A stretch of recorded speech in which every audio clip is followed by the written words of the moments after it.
સુરતથી ચાંદીપુરાના શંકાસ્પદ કેસ સામે આવ્યા છે। સુરતથી હાલ આ મહત્વના સમાચાર સામે આવ્યા તો અત્યારે દિવસે ને દિવસે આ વાયરસનો કહેર રાજ્યભરમાં વધી રહ્યો છે। ત્યારે સચિન વિસ્તારમાંથી ચાંદીપુરા વાયરસનો કેસ સામે આવ્યો છે। 11 વર્ષીય બાળકીને શંકાસ્પદ ચાંદીપુરા થયો હોવાની વિગતો હાલ સામે આવી છે। તો બાળકીને સિવિલ હોસ્પિટલમાં સારવાર અર્થે દાખલ કરવામાં આવી છે। પીડિયાટ્રિક વિભાગમાં દાખલ કરીને સારવાર શરૂ કરી દેવામાં આવી છે।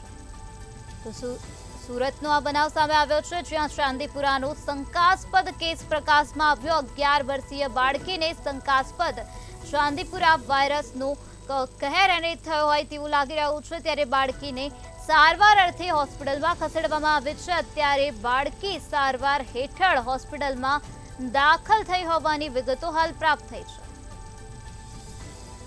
અત્યારે દિવસે ને દિવસે ચાંદીપુરા વાયરસનું કહેર રાજ્યભરમાં વધી રહ્યો છે। અત્યારે સુરતમાં પણ આવો જ બનાવ સામે આવ્યો છે, જ્યાં ચાંદીપુરાનો શંકાસ્પદ કેસ પ્રકાશમાં આવ્યો છે। 11 વર્ષીય બાળકીને શંકાસ્પદ ચાંદીપુરા થયો છે।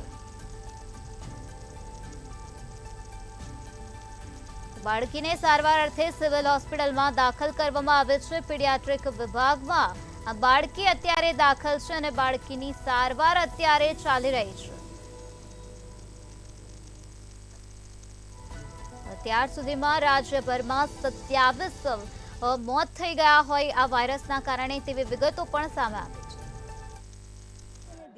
ચાંદીપુરા કેસમાં વધારો જોવા મળી રહ્યો છે અને જણાવી દઉં કે દક્ષિણ ગુજરાતમાં પહેલો કેસ સુરત સિવિલ હોસ્પિટલમાં સામે આવી ચૂક્યો છે અને જે આ કેસ છે ચાંદીપુરા કેસ હાલ જાણવા મળી રહ્યું છે અને શંકાસ્પદ હોય તે પ્રકારે હાલ જાણવા મળી રહ્યું છે। તેને સુરતની નવી સિવિલ હોસ્પિટલ ખાતે લઈ અવાયો છે અને દાખલ કરવામાં આવ્યું છે। આઈસીયુ વોર્ડમાં આ પ્રકારે દાખલ કરવામાં આવ્યું છે। ત્યારે હવે જોઈ શકાશે કે આ નેગેટિવ કેસ છે કે પોઝિટિવ કેસ છે, તે હવે તપાસનો વિષય હાલ સામે આવ્યો છે। ત્યારે જણાવી દઉં કે આ જે કેસ છે તે શંકાસ્પદ હોય તે પ્રમાણે જોવા મળી રહ્યું છે અને 11 વર્ષની જે બાળકી છે તેને તાવ આવ્યા બાદ ઉલટી અને 2-3 વાર ખેંચ આવતા આઈસીયુમાં દાખલ કરાઈ હતી અને રાજકોટમાં પણ વધુ એક શંકાસ્પદ જે કેસ સામે આવ્યો હતો। ત્યારબાદ હવે સુરતની નવી સિવિલ હોસ્પિટલમાં પણ આ કેસ છે તે સામે આવી ચૂક્યો છે અને 37 જેટલા કેસમાં 22 જેટલા બાળકનું મૃત્યુ થવા પામ્યું હતું। ત્યારે હવે દક્ષિણ ગુજરાતમાં આ જે પહેલો કેસ છે તે શંકાસ્પદ ચાંદીપુરાનો સામે આવી ચૂક્યો છે અને 3 દર્દીને રજા આપી દેવામાં આવી હતી। જે આ કેસો છે મૃત્યાંક વધીને હવે 27 થઈ ગયો છે, તેમાંથી 3 દર્દીઓને પણ રજા આપી દેવામાં આવી છે। ત્યારે હવે